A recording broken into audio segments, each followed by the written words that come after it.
여러분, 출애굽 이야기는 모두에게 잘 알려진 이야기입니다. 심지어 교회를 다니시지 않는 분들도 제가 어렸을 때는 이집트의 왕자라는 그런 애니메이션이 나왔거든요. 모세 이야기.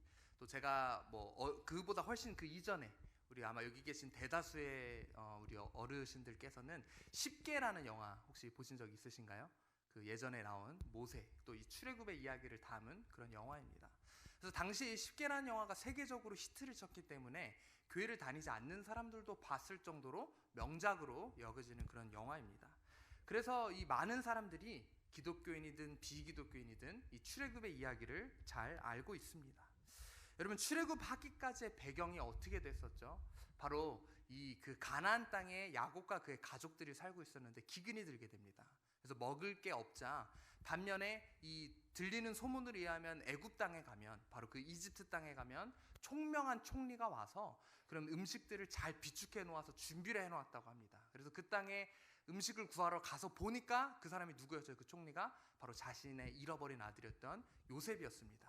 그래서 이런저런 일로 인해서 야곱과 온 가족이 애굽으로 이사를 오게 됩니다. 이주를 하게 돼서 거기서 정착을 하고 수많은 세월이 흐르게 되죠. 그래서 출애굽을 시작하면서 이렇게 시작합니다. 출애굽기는 요셉을 알지 못하는 세대가 일어났다고 이야기합니다. 이 이집트 사람들이, 애굽 사람들이 보니까 자기 나라에 외국인들이 많이 거주하고 있는 거죠. 그래서 이 외국인들이 너무 똑똑하고 또 이렇게 굉장히 좋은 모습들을 보이고 있는 것이 마음에 들지 않아서 이들에게 힘든 노역을 시킵니다. 여러분, 요즘도 딱 이집트 하면 떠오르는 건축물이 있습니다. 뭐죠? 네, 바로 피라미드입니다. 그 피라미드의 많은 피라미드를 옛날에 바로 이 이스라엘 사람들이 노예 생활을 하면서 건축을 했다라고 그렇게 이야기를 합니다. 여러분, 이런 노예 생활, 정말 아침에 일어나서 잠들기까지 이런 힘든 노역을 하는 이스라엘 사람들이 하나님 앞에 울부짖기 시작했습니다. 하나님, 우리가 이렇게 힘든 노예 생활하고 있습니다. 우리 조상의 하나님, 야곱의 하나님, 아브라함의 하나님, 이삭의 하나님, 우리를 구원해 주세요 라고 하나님께 울부짖습니다. 그런데 하나님께서는 그 울부짖음을 들으셨고 응답하기를 원하셨다는 겁니다. 그래서 모세를 보내셔서 바로 그들을 구원코자 하셨습니다. 모세가 바로 앞에 서서 이야기를 합니다. 하나님이 나의 백성을 보내라고 말씀하셨다. 그런데 모세의 반응은 이렇습니다. 바로의 반응은 이렇습니다. 바로가 이르되 여호와가 누구이기에 내가 그의 목소리를 듣고 이스라엘을 보내겠느냐? 나는 여호와를 알지 못하니 이스라엘을 보내지 아니하리라. 여러분, 바로는 이집트의 왕이기도 했지만 동시에 신이기도 했습니다. 태양신의 아들로 여겨졌기 때문에 바로가 이야기하는 것은 너희가 이야기하는 그 여호와 히브리의 신이 누구냐? 나는 그 신을 알지 못한다. 나는 그 신을 알지도 못하고 그 신이 있다 한즉 나 태양신의 아들 앞에서는 그 신이 나보다 강하지 않으므로 내가 너의 이야기를 들을 이유가 없다라고 거부하고 있는 겁니다. 이 이야기를 듣고 바로는 더 기분이 나빠서 그들의 이스라엘 사람들의 노역을 오히려 더 힘들게 만듭니다. 예전에는 그런 건축을 할 수 있는 기본 재료들을 줬거든요. 벽돌이나 이런 것들을 제공을 해줘서 그 피라미드를 지을 수 있게 만들었는데 이 일이 이렇게 요청을 한 이후에는 벽돌조차 주지 않았습니다. 너희들이 벽돌도 만들어서 직접 그런 일들을 해라. 그래서 막 그런 역청을 그런 모래를 가져다가 역청을 섞어가지고 그런 벽돌까지 만드는 작업까지 더 해주게 된 것입니다. 그러자 이스라엘 사람들의 반응은 어땠을까요? 하나님께 감사했을까요? 그게 아니라 오히려 원망을 하기 시작합니다. 심지어 자기들을 위해서 자기들을 구해주기 위해서 온 그 모세와 아론을 향하여서 막 원망을 하고 욕을 하면서 우리를 그냥 두지 왜 그런 요청을 해서 할 수도 없으면서 왜 우리를 탈출시켜주겠다라는 요청을 해서 우리를 힘들게 하느냐 하면서 원망을 하게 됩니다. 이런 원망들을 수많은 사람들로부터 듣게 되니까 모세가 어떻게 반응했을까요? 잘못 왔다. 처음에는 뭔가 내키지 않았으나 하나님께 순종하는 마음으로 바로한테 담대히 나아갔으나 결국에는 이런 원망을 듣고 바로 이렇게 거부를 하는 그런 모습을 보면서 이 모세와 아론은 마음을 닫고 나아가고 싶지 아니했었습니다. 그런 이들을 향하여서 하나님은 권면합니다. 다시 모세에게 말씀하시는 거예요. 들어가서 애굽 왕 바로에게 말하여 이스라엘 자손을 그 땅에서 내보내게 하라. 자, 그런데 모세가 뭐라고 대답합니까? 모세가 여호와 앞에 아뢰어 이르되 이스라엘 자손도 내 말을 듣지 아니하였거든 바로가 어찌 들으리까? 나는 입이 둔한 자이니이다. 무슨 말이냐면 바로 그 나의 동족인 이스라엘 사람들도 나의 말에 귀 기울여 들지 않는데 하물며 바로가 어떻게 나의 말을 듣겠습니까? 하나님, 내가 어쩌면 입이 둔한 자여서 그럴지도 모르니 하나님, 나는 갈 수 없습니다 라고 지금 뻗팅기고 있는 겁니다. 자, 그런데 보세요. 하나님이 여기서 다시 한번 권면하십니다. 6장 29절에 여호와께서 모세에게 말씀하여 이르시되 나는 여호와라. 무슨 말입니까? 나는 전지전능한 너희 조상의 하나님이다. 내가 내게 이르는 바를 너는 애굽 왕 바로에게 다 말하라. 다시 한번 담대하게 바로에게 나아갈 것을 이야기하는 것이죠. 모세가 이렇게 이야기합니다. 모세가 여호와 앞에서 아뢰되 나는 입이 둔한 자이오니 바로가 어찌 나의 말을 들으리까?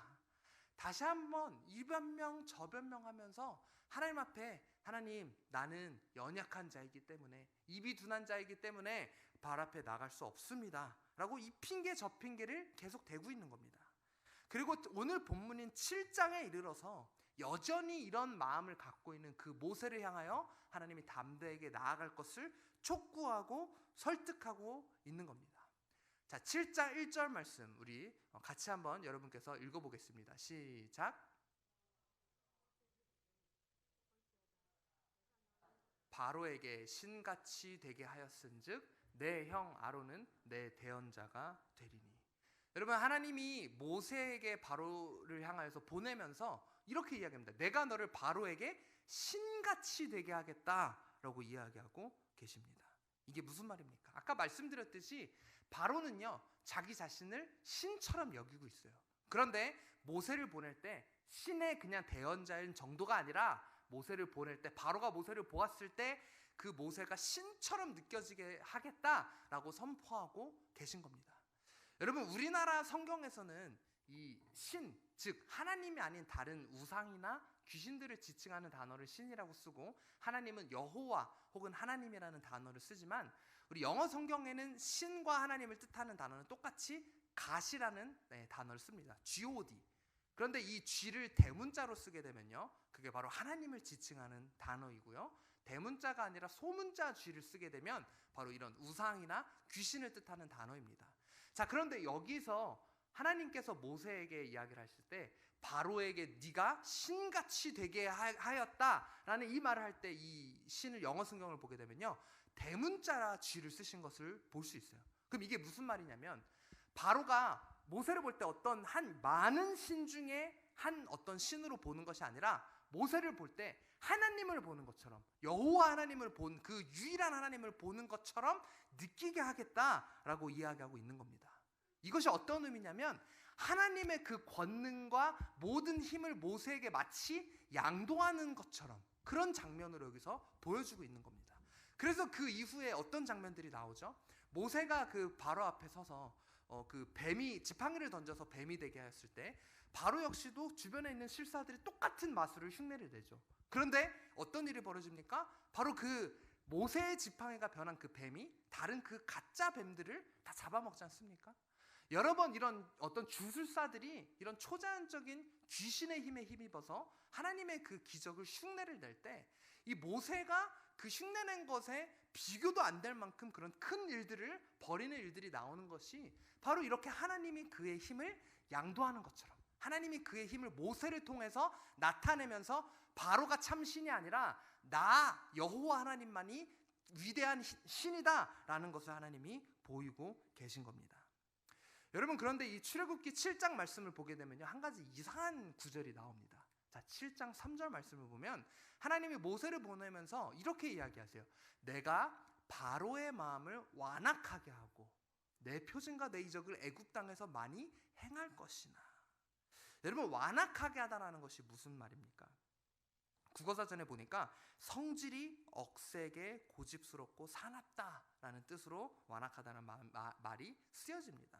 여러분, 이 개역 개정판 말고 예전 버전이 개역 한글판에 보게 되면 어떤 표현으로 쓰여 있냐면 마음을 강팍하게 하다라는 단어가 쓰여 있습니다. 기억나시죠? 강팍하게 하다. 이 강팍하게 하다, 완악하게 하다라는 것이 무슨 의미입니까? 고집을 부리고 다른 것은 절대 듣지 않고 자기 의견만 아주 강하게 주장하는 것을 바로 완악하게 하다, 강팍하게 하다라고 나는 그런 의미입니다. 자, 그러면 우리가 여기서 한번 보세요. 내가 바로의 마음을 완악하게 하고, 여러분, 하나님께서 하나님의 그 힘을 애굽 사람과 또 이스라엘 사람을 포함해서 온 열방 가운데 보여주기 위해서 억지로 바로의 마음을 완악하게 하셨을까요? 무슨 말이냐면, 처음에 이 모세가 바로한테 나왔을 때, 여러분 사실 이 모세와 바로는 어렸을 때 같이 자란 사이입니다. 모세가 왕자로 애굽에서 자랐기 때문에. 자, 그럼 이 모세를 만났을 때, 형제요, 오랜만이다. 그동안 어디 갔었습니까? 뭐라고요? 같은 민족인 이 히브리 백성 사람들을 보내달라고? 우리 형제 요청이니까 그렇게 해야죠. 데리고 가세요. 이러면은 그 재앙들이 일어나지 않았겠죠. 그럼 뭐 홍해가 갈라지는 기적도 없었겠죠. 그럼 하나님이 얼마나 대단한 하나님인지 애굽 사람도 모르고 주변 나라 국가도 모르기 때문에 하나님이 자 봐라, 내가 재앙 내리는 것을 보거라, 홍해가 갈라지는 것을 보거라, 이런 하나님의 능력을 나타내기 위해서 억지로 바로의 마음을 완악하게 하셨을까요? 여러분, 많은 학자들과 또 심지어 많은 성도들이 이 출애굽기 말씀을 읽으면서 그렇게 생각하는 사람들이 있어요. 자, 이 3절에는 하나님이 마치 바로의 마음을 완악하게 한 것처럼 나와 있습니다만 13절, 14절에 가면 이런 표현들이 있습니다.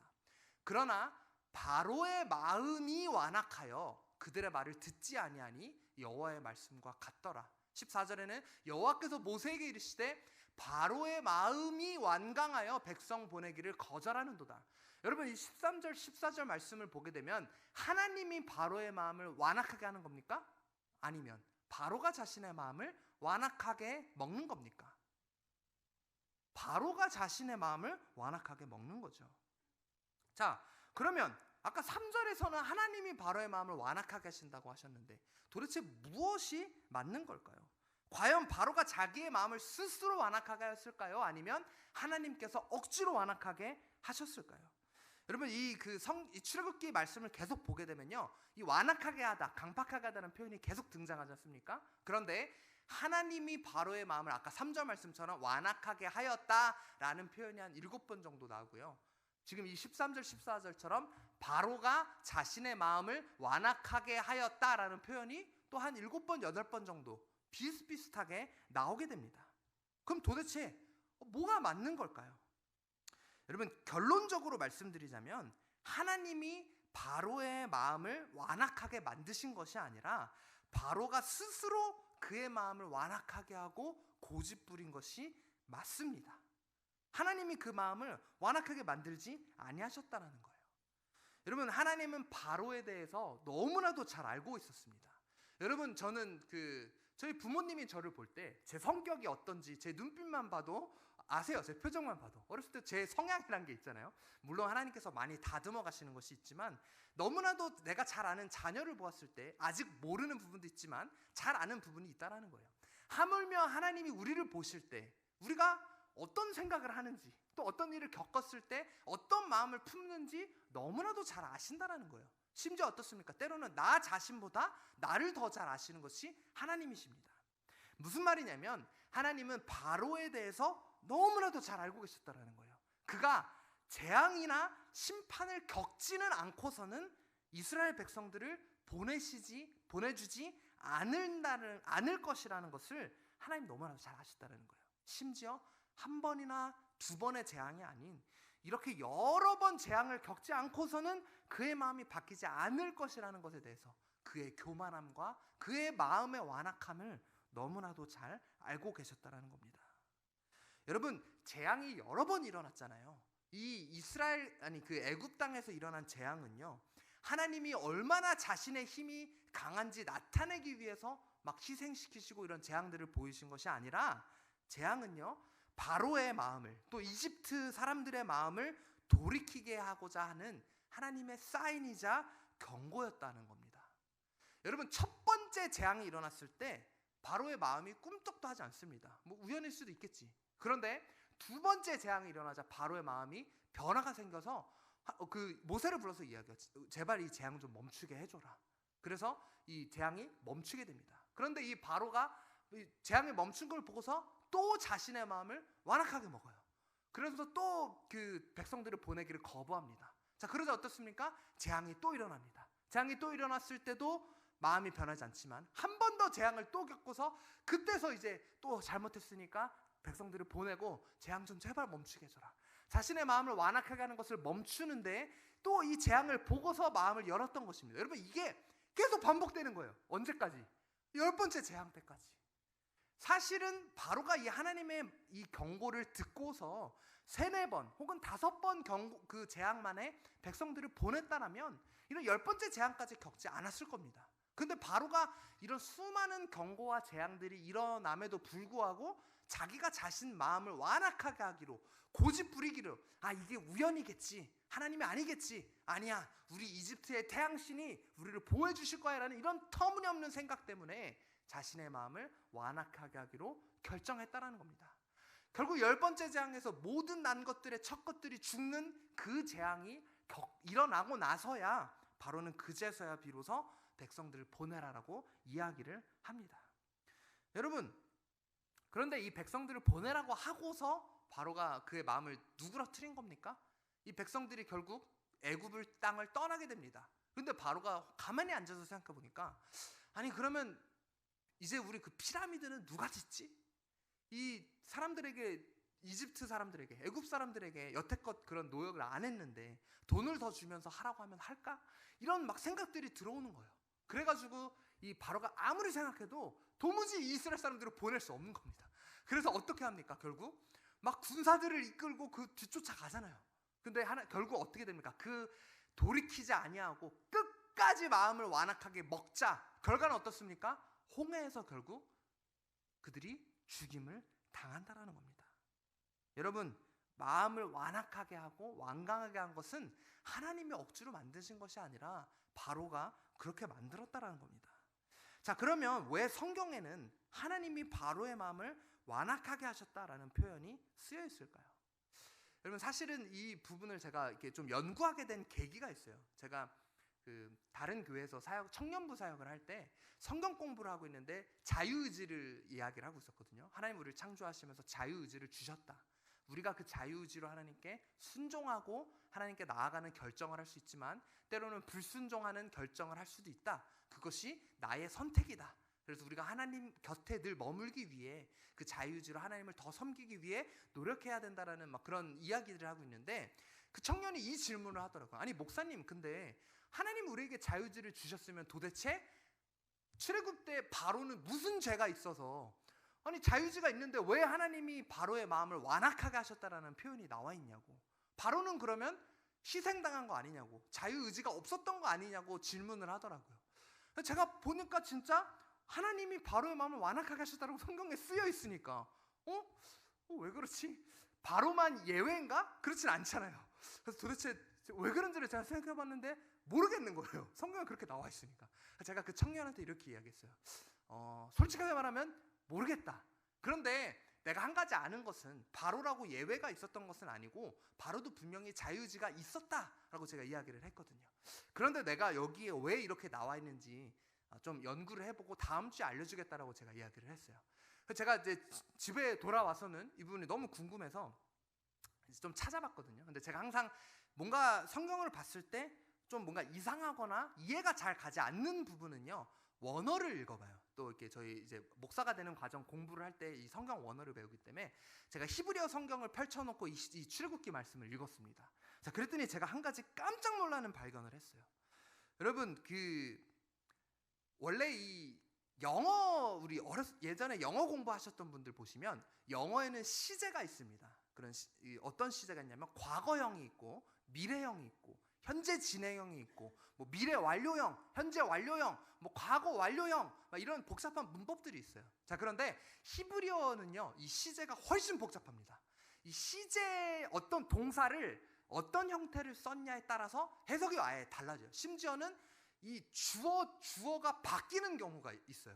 이 주어가 오히려 이 사람이 행한 게 아니라 이 동사가 기본형으로 하는, 예를 들어서 내가 물을 마셨다, 이 기본 형태에서, 그런데 이런 형태가 시제에 따라서 주어가 오히려 다른 형태로 물과 또 내가 이런 막 바뀌는 그런 경우도 있고요. 또 어떤 형태는 뭐 막 이렇게 막 따르게 해석해야 되는 그런 경우가 있어요. 그래서 제가 이 시제를 봤거든요. 그랬더니 아까 우리가 읽었었던 이 7장 3절 말씀, 내가 바로의 마음을 완악하게 하다라는 것은 이 기본 형태, 완악하다라는 그 단어를 기본 형태로 해석한 거거든요.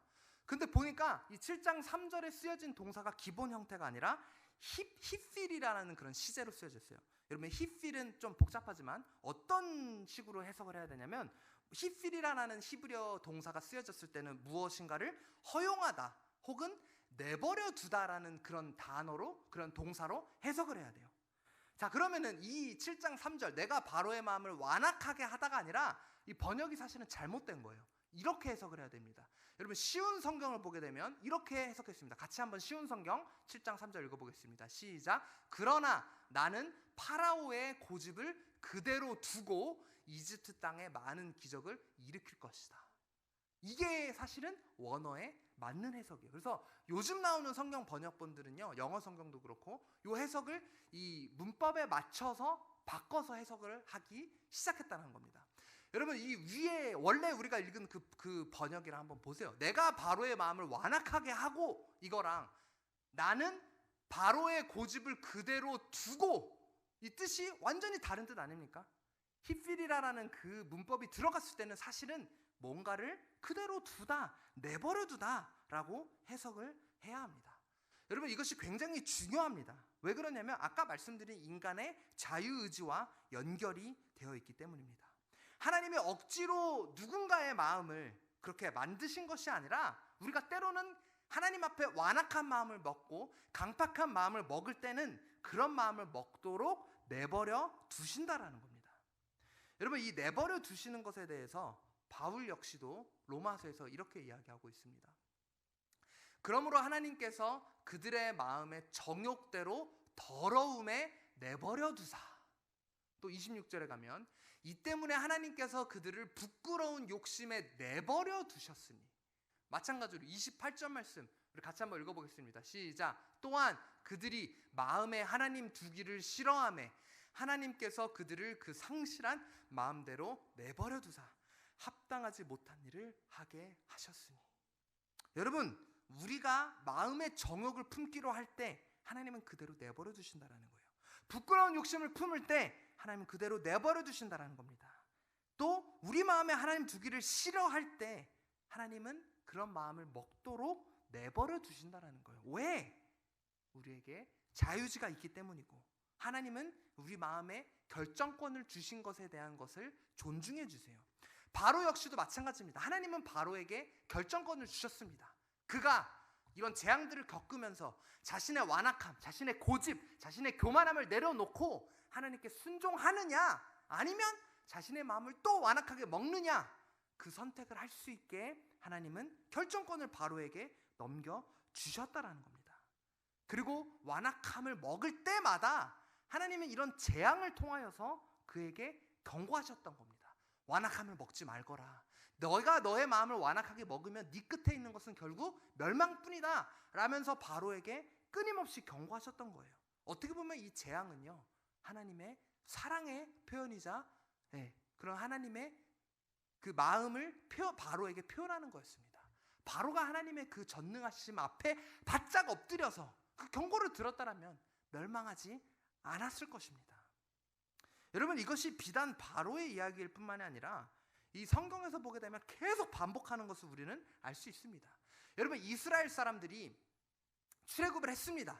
자, 가나안 땅을 향하여 가는 그 광야 생활에서는 어떻습니까? 놀랍게도 이스라엘 사람 역시도 자신의 마음을 완악하게 하는 선택들을 합니다. 어떻습니까? 그 광야길을 가면서 끊임없이 하나님을 원망하고 모세와 아론을 향해서 원망하면서 그렇게 이야기하잖아요. 우리를 왜 여기까지 데리고 나왔냐? 그냥 차라리 애굽에서 노예에 있었을 때가 더 나았다 라면서 하나님을 향해서 또 그런 마음에 완악한 마음을 계속해서 품지 않습니까? 그때마다 하나님이 계속해서 그 이스라엘 사람들을 광야에서 훈련시키시고 그 마음에 완악한 마음이 누그러지도록 하나님이 경고하시는 여러 사건들을 주십니다. 여러분, 그런데 이스라엘 사람들은 끝까지 그 마음의 완악함을 돌이키지 않았습니다. 그래서 광야에서 어떤 일이 있죠? 여러분, 원래 애굽 땅에서 가나안 땅까지 가는 시간이요, 걸어서 가는 시간이 2주면 가요. 2주. 이 수많은 사람들이 넉넉하게 잡아야 2주 걸려요. 그런데 이 출애굽하면서 그 가나안 땅까지 가는 시간이 얼마나 걸렸죠? 40년이 걸렸습니다. 40년. 40일도 아니고 14일이면 2주면 가는 그 길을 40년이나 걸렸다라는 거예요. 하나님이 이 40년 동안 무슨 작업을 하신 걸까요? 새로운 그 약속의 땅에 들어가서 하나님께서 시작하실 선택하신 새로운 민족은 마음 가운데 강팍한 마음, 완악한 마음이 있는 것이 아니라 하나님 앞에 철저히 순종하는 백성이 되기를 원하셨던 겁니다. 그래서 그들이 그 약속의 땅에 들어가는 그날까지 그들의 마음의 완악함을 내어버리고 하나님께 의지하기를 원하셨던 겁니다. 그런데 그들이 그들의 마음을 완악함을 내려놨습니까? 그렇지 않았습니다. 그래서 어떤 사건이 있었습니까? 노뱀 사건 때 결국 그 수많은 사람들이 죽임을 당한 거 아니겠습니까? 그리고서는 새로운 세대, 자신의 완악함을 내어버리고, 그래서 이들이 그 가나안 땅에 들어가면서 여리고성 때도 하나님께 순종하고, 요단강을 건널 때도 하나님께 순종하고, 이 완악함을 내어버렸기 때문에 하나님께 순종하는 모습으로 결국 그 약속의 땅에 들어갈 수 있었다는 겁니다. 약속의 땅에 들어가서 그 이후에는 어떤 일들이 있었습니까? 계속해서 이스라엘 역사를 보면요, 하나님 앞에 불순종하고, 그때마다 하나님이 주변 국가들을 통하여서 이 나라가 어려움을 겪게 하시고, 그 어려움을 겪을 때 하나님 또 어떻습니까? 하나님의 선지자들을 보내서 계속해서 그 완악함을 내어버리고 하나님께 돌아오라고 경고하고, 또 이스라엘 백성들은 회개하고 다시 하나님 앞에 나아왔는데 또 세월이 흘리면 또 마음의 완악함을 먹고, 이 바로가 계속해서 재앙을 겪었다, 회개했다, 완악하게 했다가 또 재앙을 겪었다, 회개했다, 마치 그런 모습이 계속해서 반복되었었던 것처럼 이스라엘 역시도 그런 마음을 계속해서 먹었었다는 겁니다. 여러분, 그때마다 하나님은 계속해서 그들을 향해 촉구했었던 거예요. 선지자를 보내서. 또 선지자만 보낸 게 아니라 하나님이 직접, 심지어는 자신의 아들인 독생자 예수를 직접 보내지 않으십니까? 직접 보내서 경고하시는 겁니다. 마음의 완악함을 내어버려라, 나에게로 돌아오라 라고 하나님이 그렇게 계속해서 경고하시고 역사하십니다. 여러 번 선지자와 천사를 보내서 제발 좀 돌이키라고, 제발 좀 나에게로 돌아오지 않으면 너희에게 기다리는 것은 멸망뿐이라고 그렇게 인내하면서 사람들에게 절규하고 계신 겁니다. 여러분, 우리는 어떻습니까? 여러분은 어떻습니까? 여러분도 혹시 바로처럼, 이스라엘 사람들처럼 하나님 앞에 완악한 마음을 품고 있지 않으십니까? 하나님이 여러분들 마음 가운데 말씀하시는 음성이 있을 거예요. 여러분, 그 음성 앞에 어떻게 반응하십니까? 심지어 오늘 교회에 나오는 과정 안에서도 아유, 날씨도 안 좋고 요즘 장마라 비도 오고 몸도 쑤시고 허리도 아프고 한데 오늘은 그냥 집에 있어야겠다, 인터넷으로 예배 드려야겠다, 그런 생각하면서 마음의 완악함을 먹는 선택들 하십니까? 아니면 내 몸이 피곤해도 그래도 성전에 가서 하나님 앞에 예물도 드리고 하나님께 예배 드려야지라는 마음을 먹으면서 성전까지 나오십니까? 아니면 지금 이 순간에도 내 육신의 피곤함을 이기지 못하고 에라 모르겠다, 잠이나 자자 하면서 그냥 꾸벅꾸벅 계시받고 계십니까? 아니면 내 몸이 좀 피곤해도 내 몸을 쳐서 좀 이렇게 일어나서, 때로는 제가 어떤 청년을 봤는데 그 항상 일하는 스케줄이 막 밤에 일이 스케줄 되기도 해서 주일날 주일 성수해야 되니까 주일날 자기 그 일을 잡지 말고 대신에 토요일날 그 새벽까지도 자기가 일하겠다, 그렇게 이야기한 청년이 있었거든요. 예전에 그 청년은 항상 주일날 밤새고 오면요, 설교 시간에 뒤에 서서 예배를 드리더라고요. 자기가 졸지 않기 위해. 참 그런 모습이 참 되게 도전이 됐는데, 여러분, 예배 드릴 때 우리가 늘 예배 시리즈 우리 몇 주 했잖아요. 막 7주 했잖아요. 예배를 나를 위해서 드리는 것이나 하나님께 바치는 것. 여러분, 지금 이 자리에 앉아있는 이 상황 가운데서도 여러분은 어떤 선택들을 하고 계십니까? 신령과 진정을 하나님 앞에 올려드리기 위해서 내 몸을 쳐서 하나님 앞에 복종하십니까? 아니면 육신에 그냥 내 몸을 맡겨서 완악함에 그냥 고집 부리면서 에라 모르겠다, 잠이나 자자, 그런 마음을 지금 품고 계시진 않으십니까? 지금 이 순간뿐만 아니라 우리 삶 가운데 하나님이 우리에게 주시는 경고와 말씀들이 있습니다. 그 길이 아니다, 세상의 길이 아니라, 세상 것을 추구하는 것이 아니라 하늘의 것을 추구하라면서 우리에게 주시는 음성들이 있을 겁니다. 여러분, 하나님께서 그렇게 경고하시고 말씀하실 때마다 어떤 선택들을 하십니까? 마음에 완악함을 품으면서 그냥 하나님 모르겠습니다, 그냥 나 이렇게 한번 해볼게요, 제가 예전에 또 저희 어떤 청년 사역할 때 청년이 뻔히 보이니까 저 길로 가면 안 돼요. 하나님이 원하시는 길이 아니에요. 그래서 아무리 권면해도 그 청년이 이렇게 하더라고요. 목사님, 그 길이 아니라 할지라도 제가 그냥 직접 겪어보고 다쳐보고 그냥 제가 나중에 하나님 앞에 돌아올게요. 그렇게 이야기하는 청년이 있었어요. 너무 가슴이 아프더라고요. 결국 결과적으로 그게 아니라는 것을 깨닫고 심하게 다쳐가지고는 하나님 앞에 돌아오는 그런 모습이 있었거든요. 여러분은 어떠십니까? 하나님이 마음 가운데 또 여러분이 계속해서 하나님 앞에 기도할 때마다 하나님 분명히 여러분에게 주시는 음성이 있을 겁니다. 근데 그 음성을 무시하고 하나님의 경고를 무시하고 나의 마음을 완악하게 하는 바로와 같은 그런 선택을 하고 있지는 않으십니까? 여러분, 바로가 결국 그런 끊임없이 완악함을 먹었을 때 바로를 기다리고 있었던 것은 멸망뿐이었습니다. 우리가 우리의 마음을 완악하기로 결정하면, 계속 돌이키지 아니하면 기다리고 있는 것은 멸망뿐입니다. 우리의 마음을 완악하게 하는 것이 누구입니까? 하나님이 그렇게 하는 겁니까? 누구는 그렇게 이야기해요. 이 모든 것을 하나님이 정해놓으셨고 예비하셨더라고. 내가 이런 마음을 먹는 것도 어쩌면 하나님이 예비하셨다라고. 그렇지 않습니다. 우리에게 자유의지를 주신 하나님께서 오늘도 기다리고 가세요. 나의 마음의 완악함을 깨어버리고 부셔버리고 하나님 앞에 내 몸을 쳐서 복종함으로 나의 완악함을 부셔버리고 주님 앞에 나아가기를 하나님이 지금 이 순간도 기다리고 있다라는 겁니다. 여러분, 하나님이 모세와 아론을 바로에게 보내셔서 그 완악함을 부셔버리기를 원하셨던 것처럼, 또 이스라엘 사람들에게 선지자를 보내시고 결국 예수 그리스도를 보내셔서 경고하신 것처럼 오늘 지금 이 순간에도 우리에게 말씀하고 계십니다. 우리의 완악함을 꺾으라고, 하나님께 돌아오라고, 하나님 말씀에 순종하라고.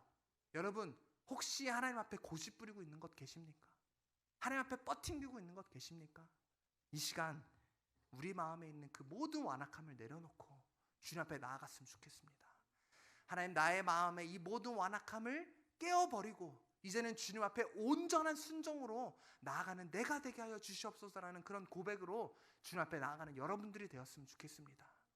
여러분, 하나님이 우리를 너무나도 사랑하셔서 자유의지를 주셨고 또 우리가 돌이킬 수 있도록 경고하시고 나를 붙들어 주십니다.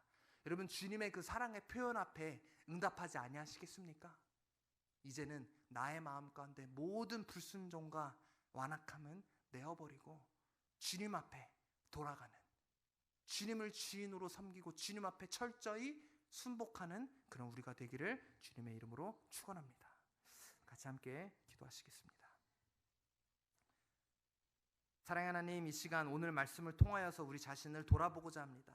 하나님, 내가 너무나도 어리석어서 계속해서 주님이 나에게 경고하시고 말씀해 주심에도 불구하고 하나님, 나의 마음의 완악함을 내어버리지 아니하고 계속 세상적인 기준으로, 말씀 기준이 아니라 나의 육체의 정욕에 휩싸여서 나아갔었던 나의 모습을 용서하여 주시옵소서. 주님이 나를 사랑하지 아니하여서 이대로 내버려 두시는 것이 아니라 하나님, 나를 사랑하시기 때문에, 나를 존중해 주시기 때문에 여전히 오늘도 인내하며 기다리시는 그 주님 앞에 이제는 굴복하고 나의 완악함을 부셔버리고 주님 앞에 나아가는 내가 되게 하여 주시옵소서. 주님, 결국 완악함 끝에 있는 것은 멸망뿐임을 기억하게 하시고 이제는 내가 깨어 일어나 주님 앞에 순복하며 나아가는 내가 되게 하여 주시옵소서. 주님 감사드리오며 살아계신 구주 예수 그리스도의 이름으로 기도드렸습니다. 아멘.